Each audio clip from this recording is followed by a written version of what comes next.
Recording here, mic is on. Recording, so we're going to take it question by question.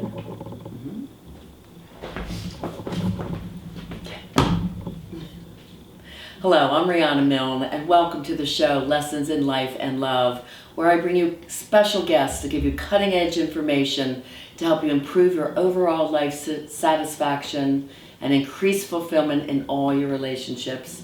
Tonight's show, I am pleased and proud to introduce Alexi Panos, president of the EPIC charity, which stands for Everyday People Initiating Change, worldwide motivational speaker, author of her upcoming book, 50 Ways to Yay.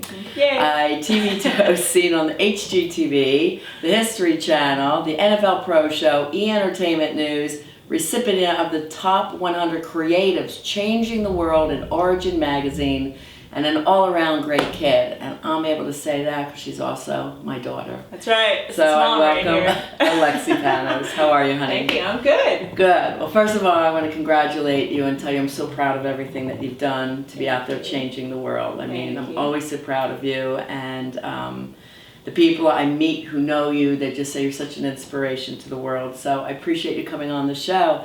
And, you know, we talk about, she put 20 water wells in Africa. 10 water wells.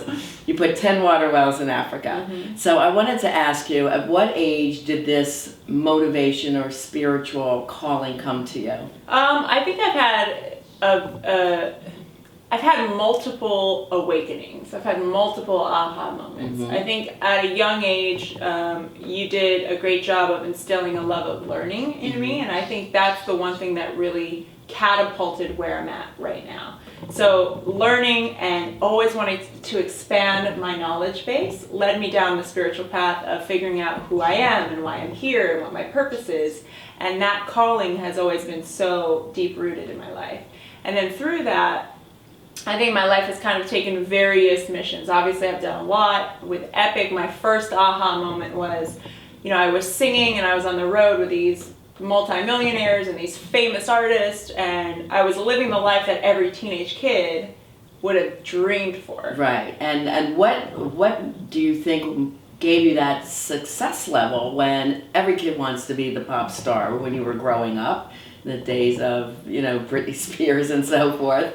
Yeah. What do you think was the fact that you got there and so many others applied or auditioned? I mean, what was going on inside your head to make that happen for you? Well, I think the biggest thing is I'm not afraid of hard work. Mm-hmm. And I think that comes from the upbringing I got from both you and Dad, and you guys are both entrepreneurs, and I grew up in a family full of entrepreneurs, and kind of that immigrant mindset where it's, we're going to work hard, we're going to create a life that works for our family, we're going to build something and make something of ourselves. Mm-hmm. And I think, that's prevalent in our entire family. You can really see that. And the work ethic that it takes is something that I don't shy away from. I actually welcome. I know it's going to take a lot of work, and I like that. I'm hungry for it. And I think a lot of people are looking for the easy way out. They're looking for a quick fix. They're looking for overnight success. And they put in, a 10% effort, and they get 10% results. Right. I'm always 100%, and my results have been pretty great. So. Right. Now, we always had a plan B for Alexi, that if the singing contract didn't work out, she would go to college, and we looked at several colleges. And in my generation, when we grew up, it was the way to become successful. You definitely go to college. So you being a motivational, inspirational person for those in their 30s and 20s, what advice would you have for both parents and children in their 20s and those coming out of high school? Yeah. Where does college fall into line with your generation these days? Sure. Well, I think we can all look at the world right now and look at the old systems and say it's crumbling, it's not working anymore. We can look at, industry. We can look at corporations. We can look at the banking world. We can look at everything, including university, and say the old way was great for a while, but it's not working anymore. Right. So while I don't say everyone should not go to college, I do believe college is for some people. I think there's areas of study that require a deepening, that require masters to learn under, but college isn't the only way. And that's a big part of what I advocate people is discover what your gift is and then find a way to nurture that gift. College doesn't nurture creativity. College doesn't nurture a street degree in education on how to be a business person and an entrepreneur. It can give you a business degree, But if you're not in the ranks, figuring it out, making mistakes, and then moving forward, you don't have any real results. Well, it's the same with me, you know, going for my master's degree in psychology, clinical psychology. It was nothing what we studied in the textbooks versus walking into my office and seeing somebody and motivating them to change their life and to find quality love and deepening their relationships. So it is that hands-on, and you're very well read, of course. So when you're going out and you're now speaking around the world, and I know you have a big tour coming up that you could talk about, but where are you finding your information? Is it just from everyday learning, motivational people that you study from? Yeah, it's a little bit of everything, and this is why I say, you know, college isn't for everyone, but it is for some people. Some people aren't self-starters. Some people need a little discipline and a little bit of structure to get things done. College is for you. Go out, get that structure, have that regimented lifestyle so that you can move forward and have some information under your belt. Right. But information is just information. It doesn't become knowledge until we use it. True. So for me, I always tell, you know, anyone I know with a college degree, cool. Are you out there? Are you working? Are you doing stuff?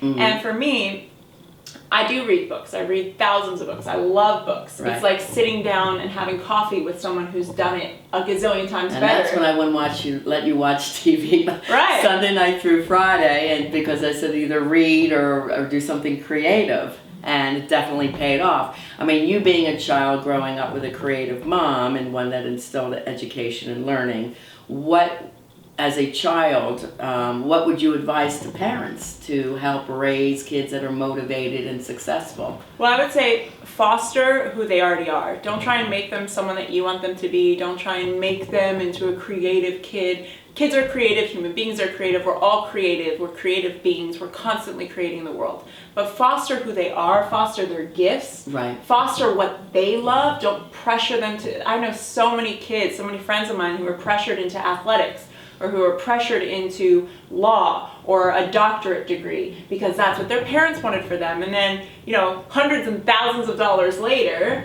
they realize that was never what I wanted. Right. And so, in my office, I see the child coming in very stressed out and high anxiety, trying to compete with parents pushing for scholarships for these kids, you know, with 4 to 5 sports. And I'm talking even kids 7, 8, 9 years old, and they're exhausted. Of course. And they don't have time to play in the traditional role and of just play. That's huge for adults too. You know, adults watching, as much as you're fostering play with your kids, you have to be fostering play within yourselves. If you're not out there, if you're not creating, if you're not laughing, if you're not curious, if you're not in a state of wonder, you're not living.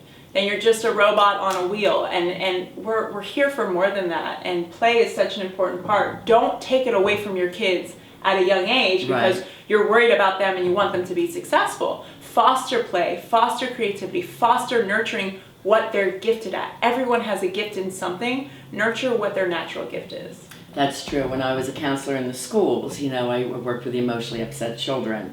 And I always said to the parents, find their talent. Because every child has a talent that makes them feel really great. And in the parenting chapter of the book we wrote together, Live Beyond Your Dreams, From Fear and Doubt to Personal Power, Purpose, and Success, we had a chapter on parenting. And I raised my daughters using the Doman method of education, which is now called the Better Baby Institute out of Germantown, Pennsylvania. And they were very much into teaching learning as a game.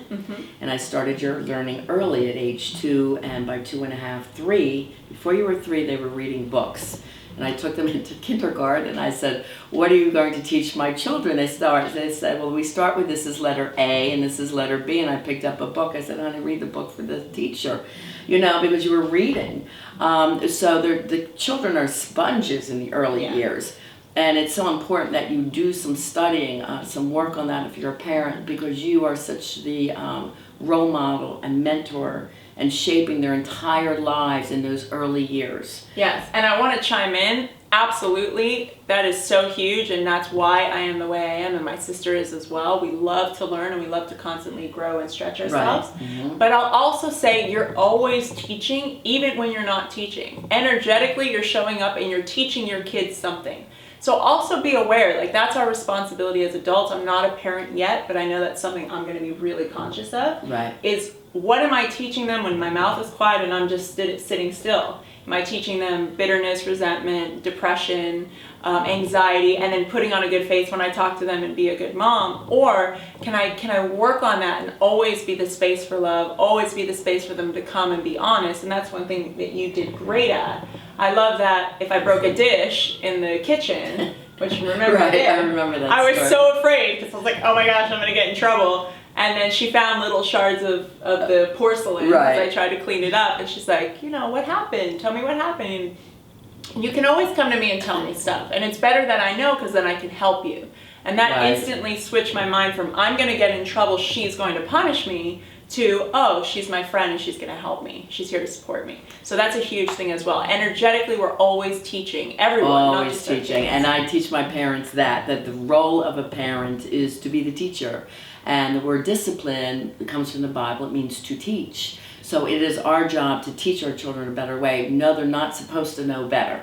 You hear that line, you're supposed to know better. No, they're not. Yeah, they're blank canvases. We are the ones to teach them better by teaching and modeling. Mm-hmm. It's like the parent that might smoke cigarettes and says to their kid, don't smoke cigarettes, but what are they modeling to their child that that's okay? So how you live your life, 24/7 is what your children will also become. So, if you're honest and kind to others, they will grow up to be honest and kind to others. And I also say find those moments where they master something, whether that's putting a craft together or painting. Those are those moments where you give praise. And, when you tell a child that they're good and they're terrific and you believe in their dreams, they will also believe in their dreams. I remember when Alexi was about 5 years old and sitting in front of the TV and she saw the Save the Children commercial about the children in Africa, and she goes, Mom, one day I'm going to go there and save those kids. And I said, I know you will. Yeah, and now those kids have saved me. I'll tell you what, that's a huge thing too. I thought that I would go and do charity and save the world, but contributing and living my life out of service has been such a gift to me and has saved who I am as a human being and as a spiritual being.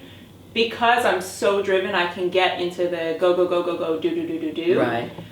But contributing allowed me to foster the be. Like, who am I being? How am I being? Can I receive love? Can I really be present with people? Can I really take time and feel and receive it and embrace community? Right. And so those kids have really saved me in that sense. Tell them how you came to be in Africa and put water wells in by the age of 20. What, other than that childhood dream that we fostered, that I said believe in any of your dreams. You can do anything you believe in. But other than that, what took you into that space? Well, it's quite a long history of how I got there, but long story short, I entered a singing contest on a dare when I was 15, got a record deal, and that record deal turned into me working with a massive recording artist at the time as his opener, and I was kind of his young protege. So I was on the road with this group for almost 2 years. Yeah. Traveled the world, all over Europe, all over Asia, all over America, and finally Africa. And here I was, a teenager, living this kind of crazy rock star existence. And it was fun, it was interesting, it fostered a love of travel, there were so many incredible gifts, but a gift that I got as well that maybe wasn't so incredible was I was kind of leaning into a selfish lifestyle. Oh, it's about me, and I've got to do this, and I want to be famous, and I want to make money, and my ego was getting really fed, and my ego was growing. And I think that you might have struggled with that because you weren't a child of ego. I wasn't. At all. But in that world, you become slowly, a product of your environment. Mm-hmm. And I absolutely became a product of my environment. And here I was for 2 years living this crazy, like, me, selfish, more, excessive stuff, all that. And then finally, Cape Town, where we do the typical show, we go to an after party, we spend all this money on champagne and have a party and then go back to the hotel and go to the next city and do it again. Cape Town, something hit me differently. We had just been in this club, we spent $3,000 on champagne. We walk outside again. But not you, because you're not a drinker. No, well, not me, but our group. Right. And we go onto the tour bus, and here we are, everyone's loading onto the tour bus, and there's an entire shanty town next to this tour bus, and it just Right. hit me like these two worlds. I'm like, whoa, this is a world of excess and selfishness and greed, and it was really sad, quite frankly. You know, behind the curtain, it's sad. People are lonely and depressed, and they do things to make them feel not so lonely. Right. And here was a world where it dawned on me like, whoa, this is, a lot of people live in poverty, and I've always wanted to contribute and be a gift, and here I am taking and taking and taking. I don't like who I am right now, and I genuinely didn't like how I viewed myself in that moment. So I came back to New York City, decided to quit the music business, met my friend Tennille, who had a similar vision of wanting to give back, and we just sat on it. We sat on it for about a year and a half. Like, well, we'll wait till we have enough money or enough fame, and, you know, we'll wait. I remember you coming to me, talking to me about that passion. This is where I think your passion was really born, to help the world. And we were sitting on the Ocean City Boardwalk in New Jersey at a pizza place. And you said, but Mom, how am I going to do this? I'm not rich, I'm not famous, nobody knows me. And I said, but you've got an amazing heart, you're very intelligent, and you're going to figure it out. Yeah, and You sure said, enough, but I'm just an everyday kid. So EPIC came from everyday people initiating change. right, but that name actually came from, so Tennille and I were in Trinidad, and we're playing cards over Christmas, and the BBC's on in the background. And again, we had been sitting on this idea, right? And a story of this woman comes on, and she raised 300 grand for a village in Africa. Okay. And it was like the record stopped. We're like, nobody knows who this person is. You know, she's not Bono, she's not Angelina Jolie, she's not any of these amazing, huge celebrities that are giving back. She's just an everyday person. And we still didn't have a name. We came up with a name on a cab ride to our friend's wedding, because we were talking about, well, we can do this. We know enough, we're everyday people, but we can initiate a change. We can do this. And then it was like, okay, let's come up with an acronym. And we had said it, and we were trying to figure out, like, love. And then, like, epic. Oh, everyday people initiating change. And it was perfect. Yeah. And it so embodies even the work I'm doing with motivation and inspiration and workshops around the world.